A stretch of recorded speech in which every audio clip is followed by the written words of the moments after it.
sintaks tahap pembelajarannya. Tadi sudah disebutkan inquiry tadi. Iya, Ibu. Bagaimana langkah-langkahnya? Langkah-langkahnya tadi saya sampaikan bahwasanya siswa itu lebih aktif, Ibu ya. Siswa mengajukan pertanyaan, melakukan penyelidikan, berdiskusi, melakukan eksperimen, dan menyajikan hasil eksperimennya. Dan membuat temuan, ya, memberikan temuan. Ya.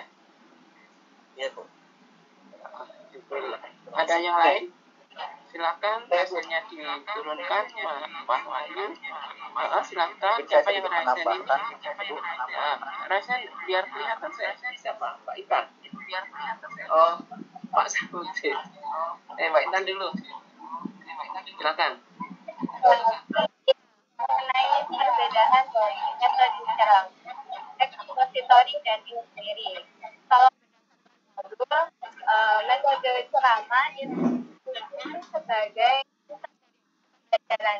Jadi guru yang menyampaikan ke siswa, dan saat guru menyampaikan, siswa itu harus diam mendengarkan. Kalau ekspositori itu mirip dengan ceramah, tapi siswa itu diperbolehkan untuk bertanya. Ketika guru menyampaikan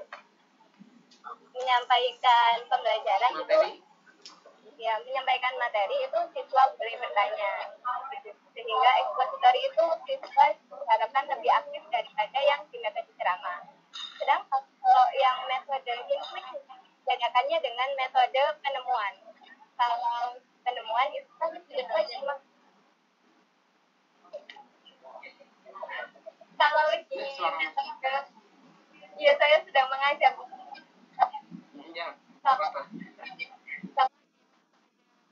Penemuan, siswa menemukan cuma satu hal, sedangkan kalau di metode inquiry yang ditemukan siswa lebih beragam. Oke, bagus.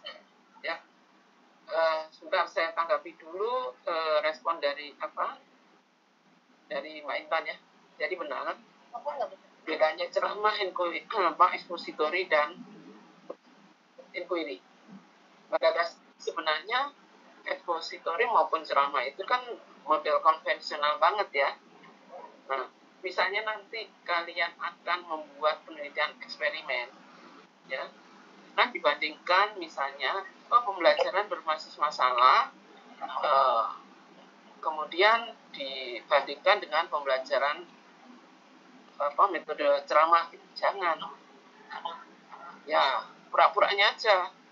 Kalau ceramah kan full ya, full ini. Tapi kalau yang ada diskusinya sedikit, ada tanya jawabnya sedikit, itu apa namanya tadi? Ekspositori. Jadi, ya lagi, kalau misalnya kalian nanti tesis ingin membuat eksperimen atau kalian membuat penelitian pengembangan, kemudian produknya akan dieksperimenkan, jangan dieksperimenkan dengan metode ceramah. Tapi sekarang kan nggak musim lagi itu metode ceramah kan, yaitu metode ekspositori. Nah, ada ceramahnya memang, ya, banyak ceramah. Tapi di situ kan ada proses diskusi, ada proses tugas tanya jawab, ada proses siswa bertanya, kan? Ya. Eksperimenkan, misalnya kalian membuat misalnya pengembangan pembelajaran berbasis masalah, nanti dibandingkan dengan pembelajaran ekspositori, ya, jangan pembelajaran sama. Kemudian tadi betul, ini tadi bedanya kalau dengan inquiry, siswa kan lebih aktif lagi ya. Bahkan siswa itu dituntut untuk produknya itu temuan mereka, temuan siswa toh. Sekarang apa bedanya metode penemuan dengan metode inquiry? Tadi disampaikan Mbak Intan bahwa kalau metode penemuan itu siswa hanya memberikan temuan satu temuan, sedangkan ekspositori, sedangkan inquiry itu bisa jadi siswa menemukan banyak hal, gitu kan? Lebih dari satu. Intinya begini, bahkan bukan banyak hal. Kalau metode penemuan biasanya itu guru sudah tahu siswa nanti akan menemukan seperti ini, karena itu merupakan jawaban dari masalah yang dikerjakan, ya. Jadi guru sudah tahu siswa nanti akan menemukan seperti ini. Ya, jadi misalnya siswa diberikan tugas sampai akhirnya menemukan rumus ABC misalnya. Nah, gurunya sudah tahu rumus ABC itu apa. Ya. Tapi kalau inquiry, ya, kadang-kadang temuan siswa itu di luar dugaan guru. Diketahui bahwa temuannya itu benar, tetapi tidak ada dalam benak guru. Itu inquiry. Jadi jangan mudah menggunakan inquiry, ya. Nanti kalau ditanya apa hasil metode inquiry itu, temuan siswa yang sebelumnya tidak diketahui guru apa. Nah, itu kan menunjukkan ciri khasnya inquiry. Tapi kalau hanya tuntutannya bahwa siswa hanya menemukan sesuatu itu sudah diketahui oleh gurunya, itu metode penemuan biasa namanya. Jangan menggunakan istilah inquiry. Bisa dipahami ini, ya. Nah, tetapi kalau misalnya berdasar pengalaman kalian mengajar di sekolah, kemudian tiba-tiba siswa menemukan sesuatu yang di luar benak saya, nah, itu masuk inquiry. Oke? Jadi tahu, ya, perbedaan pokok antara metode penemuan dengan metode inquiry. Begini juga, misalnya siswa diberi soal yang sifatnya open-ended, artinya kan jawaban terbuka tuh.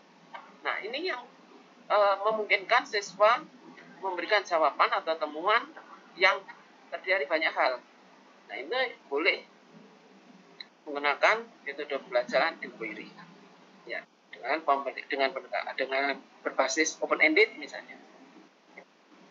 Untuk tesis kalian sekali lagi, saya ingatkan lagi, banyak kakak kelas kalian sekarang ketika mata kuliah perkembangan dengan matematika itu dapat A, anggapnya udah puas. Tapi ketika tesis, ketika seminar proposal, baru proposal nih, ditanya pembahas ahli itu pembimbing dari luar. Nah, Anda ini menggunakan metode atau pendekatan, ataukah masuk dalam model, baru membahas variabel judul. Nah, di sini kalian harus bisa menjawab. Oh, ini saya menggunakan dengan istilah misalnya metode, dengan istilah misalnya pendekatan, dengan istilah misalnya apa, ya. Kalau model itu boleh, tapi itu sudah melibatkan guru, siswa, dan metode pembelajaran yang akan digunakan, ya. Oke, silakan. Yang ini Pak Ismail akan memberikan komentarnya. Silakan Pak Ismail. Ya Bu, tadi sebenarnya saya ingin menanggapi yang Bu Intan, tapi sudah ada ini sama Ibu, jadi saya sepakat. Mungkin ketiganya ini hanya berbeda titik fungsi guru di dalam kelas gitu ya Bu, ya. Nah, yang mau saya tanyakan lebih lanjut paling ini Bu, apakah bisa misalnya berarti ketika kita sudah merencanakan sesuatu metode sebelumnya, tapi ketika keadaan di dalam kelas awalnya kita pakai metode A, misalnya kita pakai metode penemuan gitu ya Bu, ya, tapi di dalam perjalanannya ternyata tadi yang kata Ibu jadi metode inquiry gitu. Berarti itu memungkinkan ya Bu, ya, dan diperbolehkan kan seperti itu Bu? Diperbolehkan. Kalau itu menjadi pengalaman Pak, ini aja, dicatat aja, direkam, pakai nanti sebagai tesis, bahwa ada loh siswa yang menemukan seperti ini, yang ini sebetulnya sebelumnya tidak saya duga gitu, sebagai guru itu. Nah, itu bagus itu, ya. Oke, silakan Pak Agus Salim. Ya Bu, saya sepakat dengan apa yang disampaikan oleh Ibu, tapi mungkin yang lebih lanjut saya bertanya begini Bu.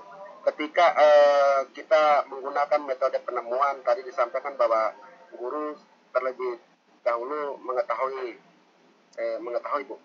Misalnya kita ingin menemukan sebuah rumus yang memang sudah diketahui guru dengan langkah-langkah seperti ini, tapi dalam perjalanan misalnya siswa mendapatkan cara yang belum diketahui guru, tapi nyatanya untuk rumus ABC itu termasuk apa, Bu?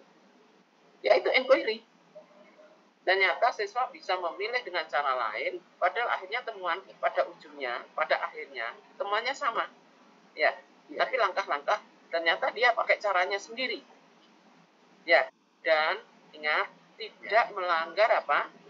Induksi matematika. Deduksi. Ya, tidak melanggar pada konsep deduksi matematika. Oke? Oke, Bu, ya. Ya. Bisa diturunkan rasanya. Gimana, Mbak Mary? Ada komentar? Ada? Belum. Nanti harus berkomentar loh ya. Yang lain lagi? Udah, kita tutup, kita bungkus materi ini ya, selesai ya. Sekarang materi selanjutnya. Ya, masih ada lagi? Ya.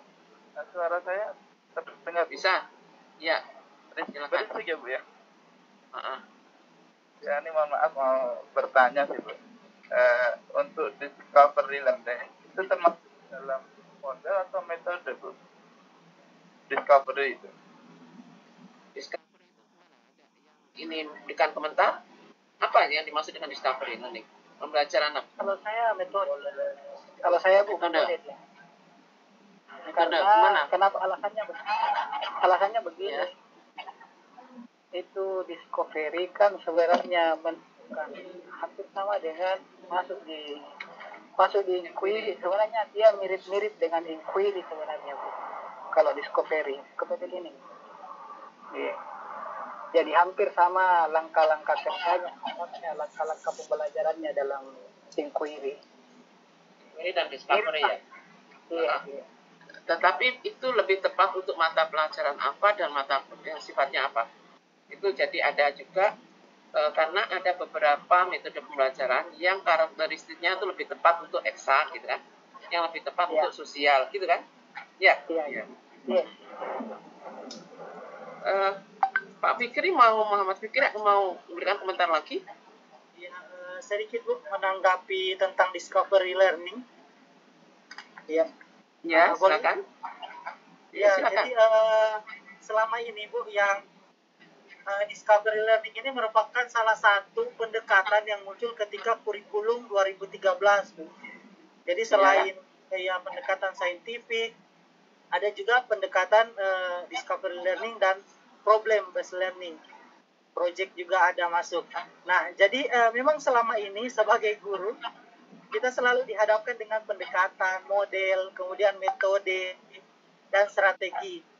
Nah, seiring berhadapan dengan hal itu, Bu, ini sering sekali ada yang menyebutkan bahwa tadi seperti yang Pak Safidin sampaikan bahwa itu merupakan metode, lebih lari kepada metode. Tetapi kemarin ketika muncul kurikulum 2013 itu berkisar pada pendekatan. Nah, kemudian setelah dicek ternyata discovery learning ini punya sintaks, ya punya tahapan-tahapan pembelajaran. Nah, sehingga saya selama ini Bu, mohon diluruskan nanti ketika melihat perbedaan itu saya melihat kalau ada sintaksnya maka dia masuk ke dalam model pembelajaran seperti itu. Metode. Masuk dalam metode. Kalau sudah diimplementasikan dalam kelas baru itu model. Karena kalau operasional di dalam kelas itu sebenarnya metode. Metode itu kan konsep ya. Nah, artinya metode itu kan langkah-langkah sintaksnya toh. Sintaks yang kita tuliskan pada RPP toh. Ya. Ketika metode itu kita terapkan di kelas, kita sudah melibatkan siswa, ya, itu menjadi model. Ya. Model pembelajaran. Menjadi satu kesatuan. Ya, jadi model pembelajaran itu sudah ada komponen gurunya, ada komponen siswanya, ada komponen metode pembelajarannya. Ya, berarti itu sudah diin. Tapi secara umum memang secara salah kaprah sudah banyak dikatakan model pembelajaran discovery learning misalnya gitu itu. Nah itu sebenarnya perlu diluruskan bagi kita yang sudah memahami perbedaannya. Jadi sekali lagi yang dikatakan model itu apabila sudah masuk komponen siswa, komponen guru, komponen metode pembelajarannya keseluruhan itu namanya model. Ya, tapi kalau misalnya dalam konsep ada langkah-langkahnya dan itu masuk kategori metode. Tapi kalau masih dalam konsep sudut pandang, itu masuk kategori apa? Pendekatan. Ya, dari pendekatan masuk strategi juga masih abstrak toh, masih konseptual toh. Masuk ke metode itu sudah dalam bentuk ya rencana. Iya. Operasional, sudah operasional. Kalau sudah operasional namanya model ya. Kalau sudah dioperasional. Metode atau model, Bu? Kalau sudah operasional. Apa? Model. Metode atau model kalau sudah operasional? Model. Kalau masih dalam, Jadi Bu, kalau sudah ada langkah-langkahnya, sudah ini apa namanya, ada komitmen siswa, misalnya siswa begini, guru begini, ada komponen itu, ya itu udah model. Tapi artinya model itu kan mulai dari awal sampai akhir. Kalau metode itu ya langkah-langkahnya itu toh.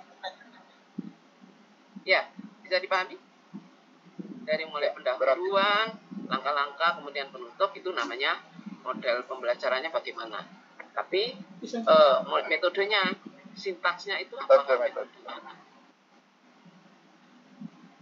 Ya, masih ada komentar Pak Putri? Bu, berarti masih terima kasih Bu atas pemahaman. Jadi selama ini mungkin kami pahamkan itu bahwa yang kami pahami itu bahwa model, misalnya model pembelajaran discovery learning dan metode itu sama Bu. Ternyata dalam pemahaman kami seperti itu Bu. Ternyata dalam pelaksananya sesuai dengan yang disampaikan itu Bu. Terima kasih Bu. Ya. Oke. Ya. Ada lagi yang mau ditanyakan?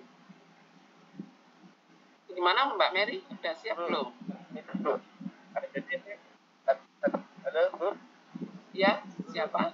Masih Pak Didi? Ya, melanjutkan pertanyaan tadi. Jika jawaban tadi ternyata discovery learning itu adalah sebuah metode, Bu. Nah, yang ingin saya tanyakan lebih lanjut adalah perbedaan antara discovery, inquiry sama penemuan. Tadi disampaikan sama Pak Yudin, mirip-mirip ya, mirip-mirip itu tapi belum jelas ya, mirip-mirip itu berarti pasti ada perbedaan. Kenapa disebut discovery, kenapa disebut inquiry, kenapa disebut penemuan. Kalau yang penemuan tadi sama inquiry sudah jelas ya perbedaannya. Kalau penemuan kan cukup satu penemuannya, dan biasanya penemuan itu nanti sudah diketahui dulu. Lupa nggak bawa handsfree aja. Sedangkan inquiry kan lebih dari satu penemuannya gitu. Nah, sedangkan yang discovery ini gimana Bu? Perbedaannya? Buka Google, klik perbedaan inquiry dengan discovery. Sebenarnya kan pertanyaan itu nggak perlu ditanya ke saya, tanya aja ke Google itu ya, atau di model juga ada ya. Maaf Pak Didi ya. Oke. Jadi itu nanti juga menyangkut pada karakteristik. Sebentar, kan menyangkut juga ada, sebentar Pak Reno ya. Ada kita perhatikan juga karakteristik mata pelajaran ya. Ya, istilah discovery itu muncul ketika kurikulum 13 toh. Ya. Nah, dan seterusnya. Oke. Sekarang mau yang ini Pak Reno atau? Ya, Pak Reno. Pak Reno tadi mau bicara? Ada sedikit informasi di modul kita Bu bahwa ya, kalau discovery itu bahwa penemuan itu sudah pernah terjadi sebelumnya. Sementara kalau di itu belum pernah ditemukan. Ya, itu perbedaannya Pak Didi. Kalau discovery itu, ya discovery itu sudah ditemukan sebelumnya, atau discovery itu sebenarnya istilahnya penemuan biasa ya. Menemukan karena kembali. Guru sudah tahu toh, ya. Guru sudah tahu apa yang ditemukan. Ya, karena penemuan itu sudah terjadi sebelumnya. Kalau inquiry itu lebih ke atas lagi. Temuannya lebih dan bisa jadi guru tidak menduga atas hasil temuan siswanya. Jadi apa bedanya antara di SD itu makanya pakai istilah discovery karena itu masih lebih kepada tuntutannya sudah pernah ditemukannya. Ada lagi? Tadi siapa yang ada suara tadi? Iya Bu. Jadi sekarang perbedaan antara penemuan, ya, metode penemuan dengan discovery itu, kan penemuan sama-sama sudah diketahui Bu untuk hasil yang ditemukan siswa nanti. Sama. Saya bilang kan tadi istilah discovery itu kan setelah ada muncul kurikulum 13 ya. Kalau yang lama itu istilahnya kan metode penemuan. Ya, yang sekarang Gitu ya. Tadi kan saya sudah bilang ya. Ya. Oh, berarti intinya penemuan itu sama dengan discovery ya. Ya. Oke, ya. Sekali lagi ada juga mungkin sedikit perbedaan itu karakteristik mata pelajaran. Ya. Baik, makasih. Kalau saya Sekarang lanjut Pak Safuddin mau ini? ya, enggak, karena saya dari awal Bu mengatakan rata-rata guru kita ini, saya juga pernah jadi guru dan sama masih sekarang guru tapi diberi tugas tambahan. Itu sebenarnya yang membingungkan guru-guru dulu membuat RPP itu, kalau diperiksa supervisi itu, kalau ditanya ini metode atau model pembelajaran, memang bingung ini model atau metode. Jadi saya biasa menyampaikan kalau supervisi sebenarnya gampang membedakan metode dengan model. Kalau Anda sudah berbicara cara Anda mengajar di kelas, itu sudah masuk metode. Tapi kalau Anda berbicara tentang rangkaian keseluruhan apa yang Anda lakukan, mulai dari perencanaan sampai kepada taktik pembelajaran sampai kepada akhirnya, itu sudah menyangkut model pembelajaran. Nah, sekarang kalau kita tanya dengan discovery itu menyangkut rangkaian keseluruhan mulai dari awal pembuatan proses RPP sampai kepada pelaksanaan dan terakhir apa discovery. Kalau dia bukan rangkaian keseluruhan, berarti dia masuk kepada metode pembelajaran karena hanya berbicara tentang cara guru mengajarkan sesuatu yang di kelas.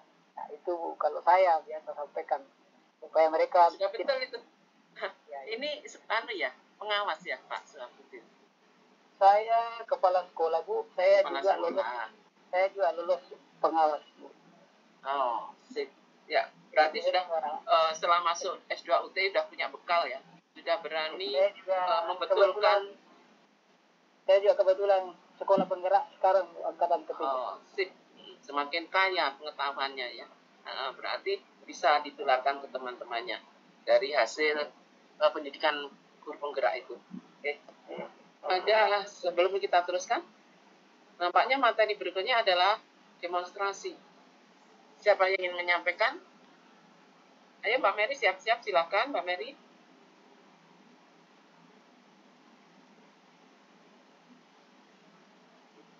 Ya, silakan Mbak Mary untuk metode demonstrasi. Ibu Mary suka susah sinyal Bu biasanya. Oh iya, maaf Mbak Mary tempatnya di mana ya? Asalnya ini dari mana? Di tempat kami Bu, di Lampung Bu. Oh, posisi di Lampung ya? Oh, Bu Mary bukan Bu Mary di Batam Bu. Bu Mary di Batam. Oh, Batam. Bu Mary satu lagi ada di Lampung. Halo Ibu. Ya, bagus sekarang suaranya. Silakan. Ya pakai itu aja. Pakai headset aja. Baik Ibu, untuk demonstrasi itu adalah tuntutan atau penyajian pembelajaran yang mempertunjukkan sesuatu proses atau situasi kepada siswa. Nah, di sini itu adapun langkah-langkahnya itu mulai dari perencanaan, kemudian dari mempersiapkan alatnya, kemudian melaksanakan, dan terakhir mempresentasikan. Itu saja dari saya, Bu. Metode demonstrasi ini lebih tepat untuk mata pelajaran apa? Eksak kah? Sosial kah? Kalau untuk eksak bisa, tapi kalau untuk matematika nggak bisa untuk semua mata pelajaran, nggak bisa untuk semua materi. Hanya beberapa materi aja. Tapi kalau apalagi fisika itu kan lebih banyak tuh praktek demonstrasi sama kimia. Itu lebih cocok sih menurut saya. Bagus. Untuk yang matematika bisa berikan contoh yang bisa menggunakan metode demonstrasi. Materi apa kira-kira? Kalau demonstrasi kalau masih Bu Mary ya, silakan Bu Mary. Untuk matematika kira-kira cocok untuk materi apa ya? Untuk yang dengan metode demonstrasi. Seperti yang menemukan rumus volume bangun ruang itu kan bisa didemonstrasikan ke siswa. Ya. Terus ada lagi? Kalau misalnya untuk mengukur ketinggian menggunakan trigonometri pakai alat apa ya? Gitu. Boleh. Yang dibuat pakai sendiri, sudut itu ya. pakai busur. Pakai. Iya. Pakai menghitung sudut itu tuh untuk mengukur tinggi pohon gitu ya. Iya. Nah, itu juga demonstrasi. Demonstrasi kan ada juga kadang-kala katakan itu masuk lab matematika. Iya. Apa bedanya? Kalau demonstrasi itu lebih kepada kalau ada yang sudah mendengar itu materi untuk lab metode dengan kegiatan laboratorium matematika, bukan metode ini ya, kegiatannya yang masuk yang bisa dikerjakan sebagai kegiatan praktik atau kegiatan laboratorium matematika. Materi apa misalnya? Sudah pernah dengar? Nah, mungkin saya mencoba berpendapat, Bu. Ya, silakan. Untuk metode demonstrasi ini, kalau di modul itu ada dua jenis, yaitu lisan dan non-lisan. Untuk yang lisan itu bisa dengan menerangkan atau menjawab suatu permasalahan. Kemudian untuk yang non-lisan itu bisa berupa menggambar dan suatu konsep seperti yang Bu Mary tadi, untuk mencari rumus volume rutut limas atau yang luas bangun datar lainnya. Kemudian juga penggunaan jangka dan busur, jangka dan penggaris untuk membuat suatu sudut istimewa. Kemudian untuk yang lab IPA tadi, menurut saya mungkin gitu, itu tadi dari konsep yang sudah kita media atau media alat yang kita gunakan untuk volume misal itu kita uji cobakan dengan berbagai variabel atau yang deduktif seperti itu. Ya. Di antara kalian semua, sekolah kalian tuh memiliki lab matematika nggak? Belum. Tidak. Kemudian kalau ada supervisi itu nggak pernah juga menanyakan ada lab matematika atau enggak? Nggak pernah ya. Kalau misalnya kita lihat di sekolah di suatu ruangan ditulisnya lab matematika. Kalau kita lihat dalamnya apa? Alat peraga. Ya, alat peraga mulai bahwa alat peraga ini untuk mengenalkan konsep apa gitu ya. Alat peraga ini untuk mengenalkan konsep volume 5 misalnya. Ya. Itu masuk kategori lab matematika ya kalau misalnya ditanya. Memang tidak seperti lab kimia yang punya tabung, kan sama saja ya. Ada tabung, ada bahan kimia, kemudian melalui proses pencampuran dan sebagainya. Kalau matematika tidak melalui itu, tapi melalui peragaan, kemudian menemukan satu volume 5. Silakan Mbak Sari Mulyawati berikan komentarnya.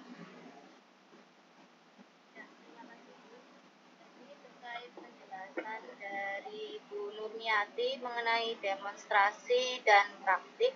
Misalkan dari suatu pembelajaran, kita meminta siswa untuk membuat suatu alat peraga. Berarti apakah di dalam pembelajaran itu metode demonstrasi dan metode praktik bisa berkolaborasi seperti itu, Bu? Betul.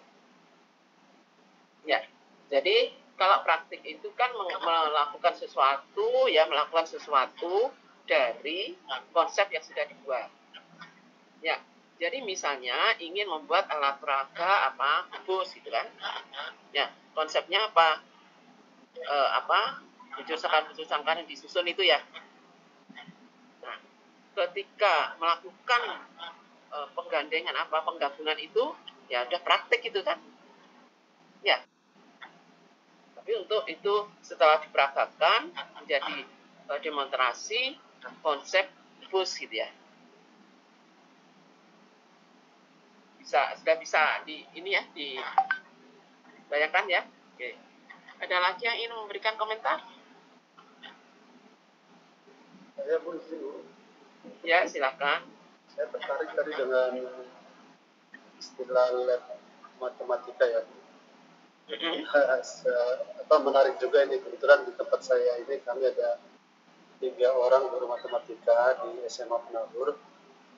Jadi kepikiran juga untuk mengumpulkan hasil karya siswa, tapi namanya bukan gudang penyimpanan, tapi lab dibuatkan lab matematika ya. Terima kasih Bu. Ide yang baik. Jadi itu kan lebih keren kan? Iya. Ya. Masa istilahnya gudang, kalau gudang kan campuran, kalau lab itu lebih spesifik alat-alat peraganya itu di situ ya. Kemudian kan dari situ bisa diperagakan, bisa didemonstrasikan, bisa dipraktekkan ya toh? Iya, jadi adik-adik kelasnya ketika masuk bab tertentu yang sudah dilalui dari kakak kelasnya bisa menggunakan alat peraga. Betul. Biasanya lebih banyak itu kalau lab itu alat peraga kelas rendah. Misalnya ketika memberikan konsep penjumlahan dan konsep pengurangan. Ada alat peraga maju mundur itu toh? Dan konsep pembagian dan konsep perkalian. Ya. Bahwa perkalian itu adalah pengurangan berulang gitu kan. Nah itu kan pakai alat peraga ya. Nah itu kalau jangan ditumpuk begitu saja. Tapi kalau yang namanya lab, jadi misalnya alat peraga itu untuk menerangkan konsep penjumlahan, ditaruh di situ, diberi label, ya, diberi nama. Jadi buat kertas dalam bentuk segitiga teka itu loh, ya. Kemudian alat peraga untuk penanaman konsep penjumlahan, ya, perkalian misalnya. Ya, nah ini untuk menanamkan konsep volume limas. Nah, itu namanya lab. Jadi alat peraga disusun, kemudian diberi judul istilahnya. Ya toh? Diberi judul. Itu lab. Ya, seperti lab fisika itu misalnya, itu kan tabung apa gitu kan, ada nama-namanya. Silakan Mbak Erni.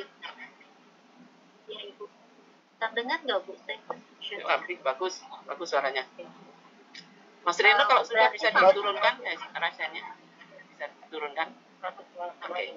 Ya Mbak Erni. Ibu berarti metode demonstrasi ini mirip dengan eksperimen begitu ya Bu ya. Hanya mungkin kalau eksperimen lebih siswa yang lebih aktif gitu dari pertama gitu. Kalau misalkan demonstrasi kan mungkin ada waktunya. Di awal itu guru mendemokan gitu ya, seperti memberikan contoh demo di depan kelas gitu.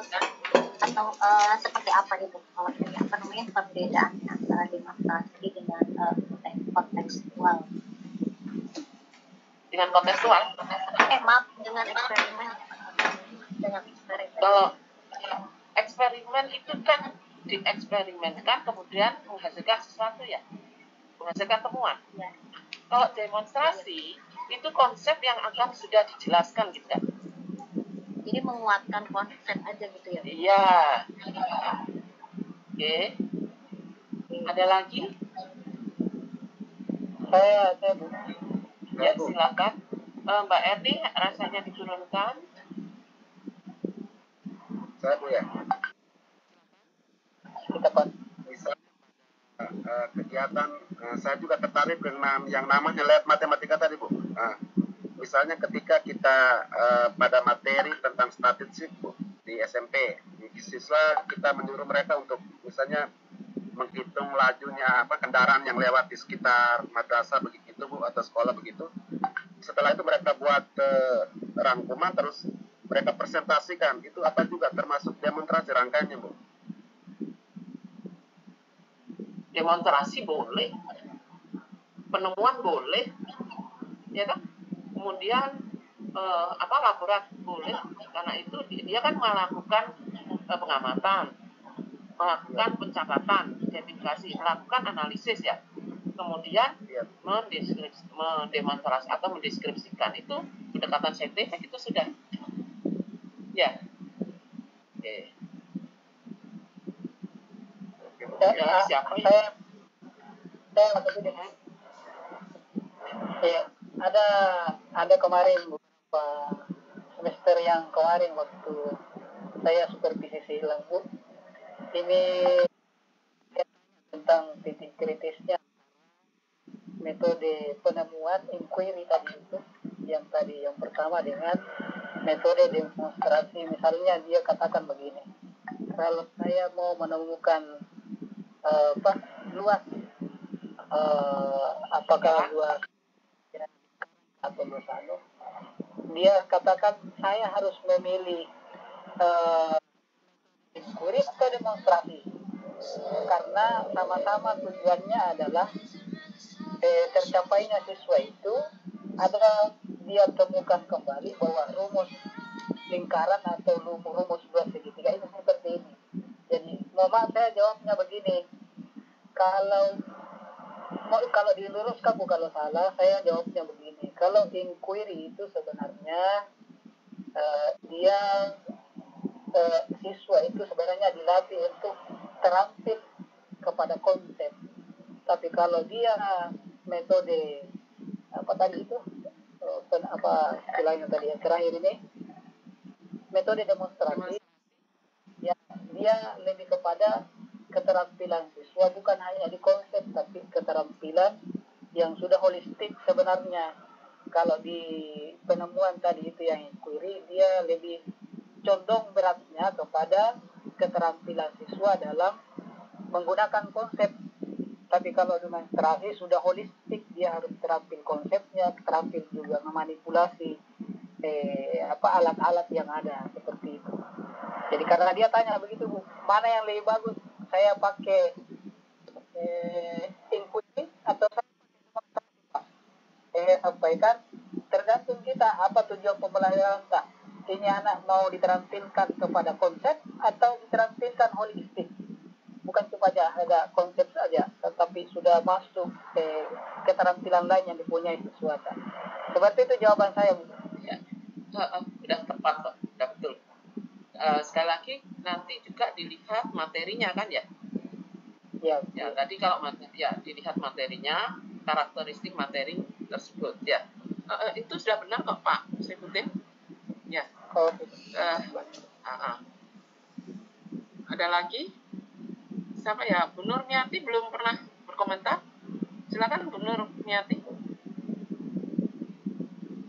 Oh, dan ini yang apa namanya sebentar, yang resen ini Pak Grace, ya.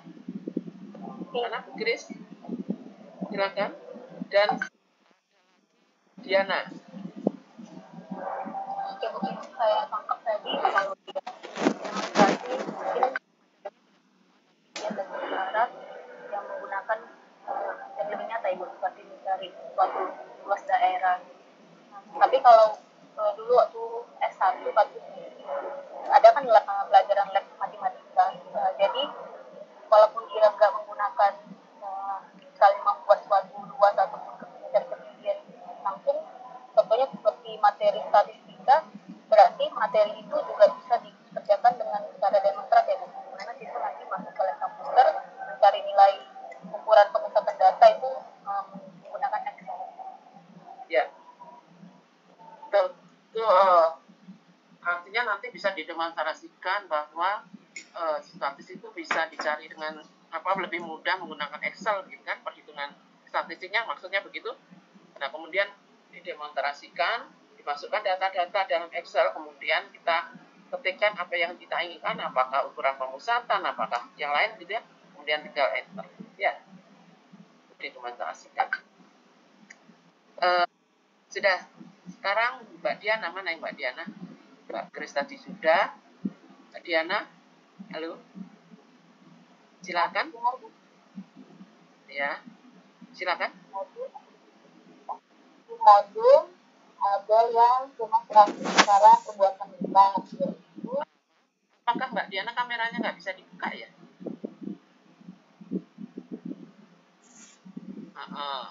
Tadi kan bisa lihat orangnya. Silakan Mbak Diana. Suaranya sekarang malah jadi nggak dengar suaranya. Ya, kami di Lampung kesulitan sinyal, Bu. Karena jalannya masih berlubang di Lampung. Jalannya berlobang, rektornya kena KPK, terus gimana lagi itu? Gubernur. Pamer pejabatnya, Bu, di tempat saya itu. Jadi sudah dipanggil KPK gitu. Masuk kategori provinsi kritis itu ya. Ya, tapi sekarang kan jalan-jalan tuh katanya mau diambil alih pusat gitu ya. Sebenarnya dulu kan ada pembagian. Sekarang lagi viral itu, Bu, transportasi publik di Lampung itu lagi disorot. Mulai lagi transportasi karena tidak tersusun dengan rapi, terus acak adut gitu. Jadi sekarang masyarakat lagi nyorotin kerja pejabat tentang transportasi. Jadi sebenarnya kalau di kupas tuh Lampung tuh lengkap ya kesalahannya. Iya, banyak sekali ya. Di Lampung Ya. Padahal potensinya luar biasa, Bu. Di sini ada pala, ada perkebunan, ada sektor wisata, lengkap di sini, Bu. Ada pabrik nanas yang diekspor ke kenapa batuk ya? Capean. Betul, itu saya juga dapat cerita dari suami. Suami pernah kerja di Lampung. Suami saya kan kerja di BRI ya. Di BRI itu kalau grade tertentu kan 2 tahun sekali pindah, 2 tahun sekali pindah. Ya. Pernah dipindah ke Lampung. Juga memberikan cerita seperti itu. Sebenarnya potensial sekali di Lampung itu. Karena pabrik gula-gula itu di Lampung ya. Sawahnya, kebunnya ya. Kebun tebu. Iya, kebun tebu di sini yang paling luas. Kebun tebu yang kemudian memproduk merek gulaku itu ya. Itu kan Lampung juga. Artinya berarti kan jenis tebu yang dihasilkan kan jadi termasuk kualitasnya tinggi toh. Terbaik, Bu. Kemudian karet, pisang, Bu. Sini Jawa, kita support yang Jakarta, Banten itu dari sini kita kirim pisangnya. Ya, tapi termasuk tangguh ya petaninya. Jalannya seperti itu masih bisa. Ya. Dan di sini ada yang ngejar, Bu, durian, Bu. Itu udah pernah coba durian Lampung. Kabar aja, soalnya saya waktu ke Lampung cuma nggak lebih dari 3 hari ya, saya harus ke Selambi. Nah, itu, dan saya menghormati suami saya kan penuh acaranya ya, jadi ya. Pantainya juga bagus banget. Itu kalau main ke Lampung. pempeknya juga enak tuh. Wah, enak pempeknya. Pempeknya, Bu. Kok cerita jadi makanan ini sudah jam berapa? Ini Mas Adi ini mau memberikan komentar, kembali ke laptop ya teman-teman. Ya Mas Adi silakan. Tinggal yang durian aja, Bu. Enak ngomongin durian ya. Di Lampung sebentar. Lampung itu yang dari Lampung Mbak Mary, Mas Rindo, kapan-kapan saya ke Lampung, saya MBA ya. Siap menjadi direkturnya durian di Lampung. Kalau jalannya sudah bagus aja ya. Kalau jalannya sudah bagus, Bu. Dari Merak, kalau dari Merak itu tinggal naik tol aja kan, Bu, udah sampai di Lampung. Kalau dulu kan belum bisa. Sekarang sudah bisa sampai Palembang. Ada di Lampung, kerja di Blok. Yang kuning ada? Tanjung Karang berarti, Bu. Iya. Di itu Metro ya? Oh, Metro. Ya, Metro juga udah ada tol sana, Bu.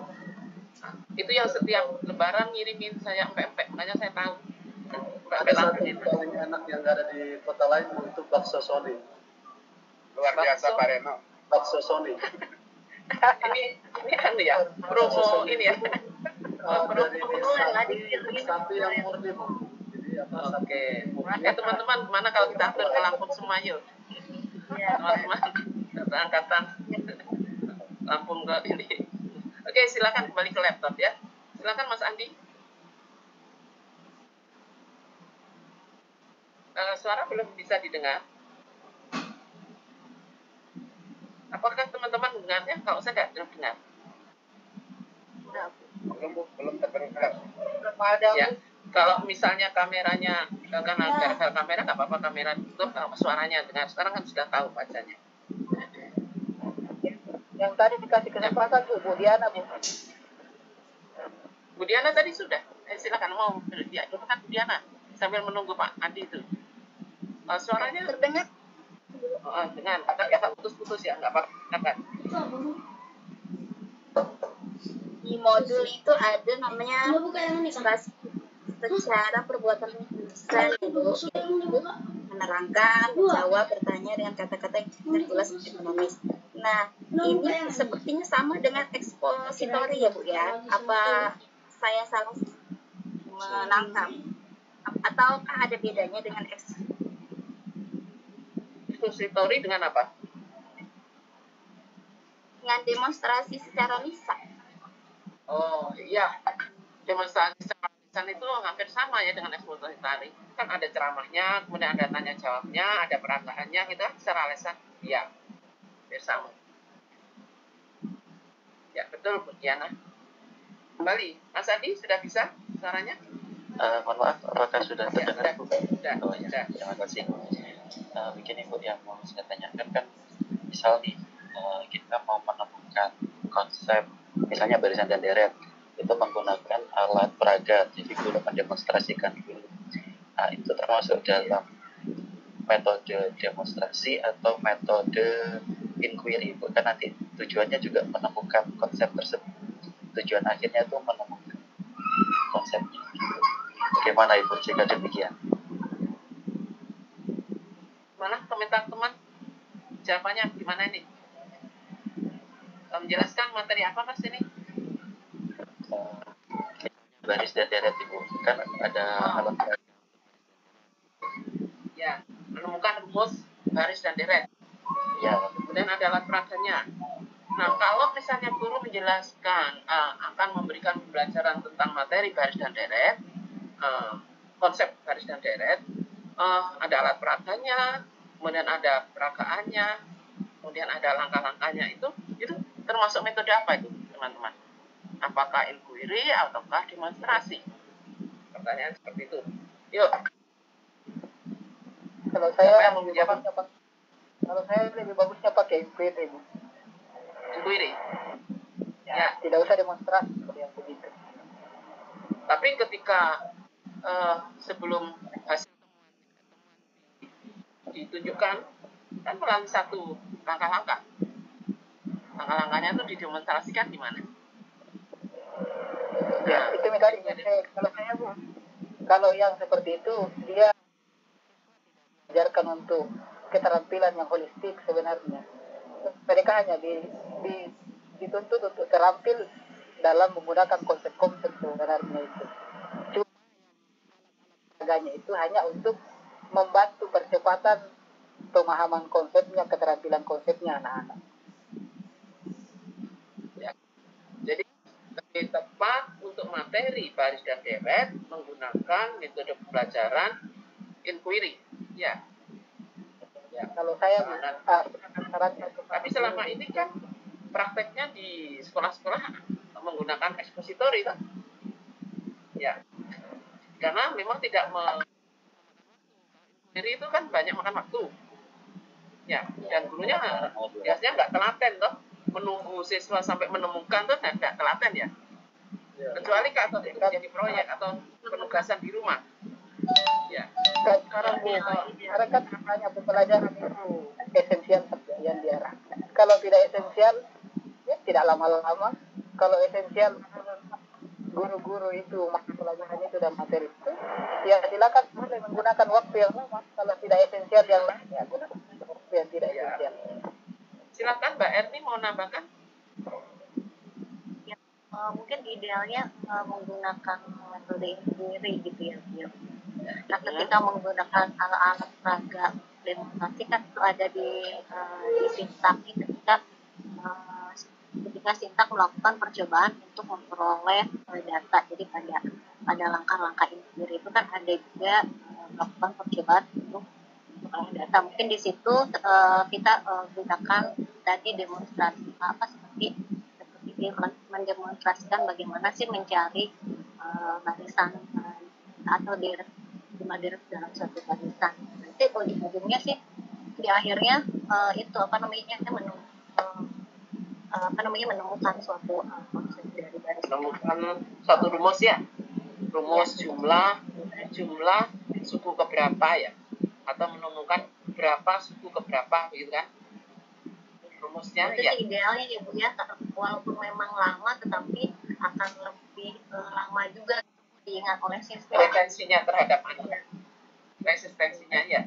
Jadi nangkepnya atau lebih bertahan lama kalau misalnya dengan cara inquiry ya. Ada lagi yang ingin memberikan komentar, silakan. Kalau sudah, kalau gitu lanjut ke mainan matematika. Materi apa biasanya yang digunakan untuk metode permainan matematika? Materi apa biasanya?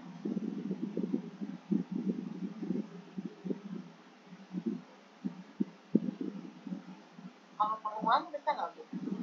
Peluang boleh. Melempar dadu ya, melempar uang ya. Lain lagi, materi apa lagi yang bisa bisa digunakan metode permainan? Materi apa? Apa?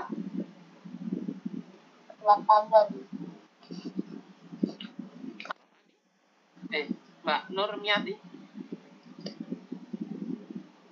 materi apa? Saya kartu itu nanti dimainkan oleh anak-anak. Kemudian di situ atau kita membuat aturan. Nah, itu di dalam kartu soal dan jawab itu bisa diisi semua materi yang akan kita berikan ke anak, tapi di sini sifatnya drill atau sudah tidak konsep lagi, tetapi sudah aplikasi dari konsep yang sudah diberikan sebelumnya. Sudah mulai mengerjakan soal dalam bentuk kartu ya, menyelesaikan masalah permainan ya. Ya, suaranya kalau ditutup itu ya maaf. Iya, seperti itu Bu. Jadi kemudian untuk penguatan soal kita dengan menggunakan permainan kartu. Di situ ada kartu soal dan kartu jawab. Nanti untuk kartu soalnya kita buka bergantian, kemudian kartu jawabnya dibuka setelah semuanya menjawab pertanyaan. Boleh. Keuntungannya menggunakan permainan apa? Kelebihannya? Biasanya anak-anak lebih senang kalau dengan hal baru, dengan cara yang lain. Jadi tidak melulu hanya soal kemudian jawab, ya. Kemudian kalau ini ada interaksi dengan temannya, ada satu anak yang membaca soal, kemudian ada yang lain mengerjakan, kemudian ada satu anak yang membuka jawabannya, kemudian nanti di situ saya praktekkan itu ada skornya, jadi yang menjawab paling banyak dan paling cepat itu skornya lebih tinggi dari yang lain. Bagus. Jadi itu lihat apakah semua siswa akan jadi semua aktif? Iya.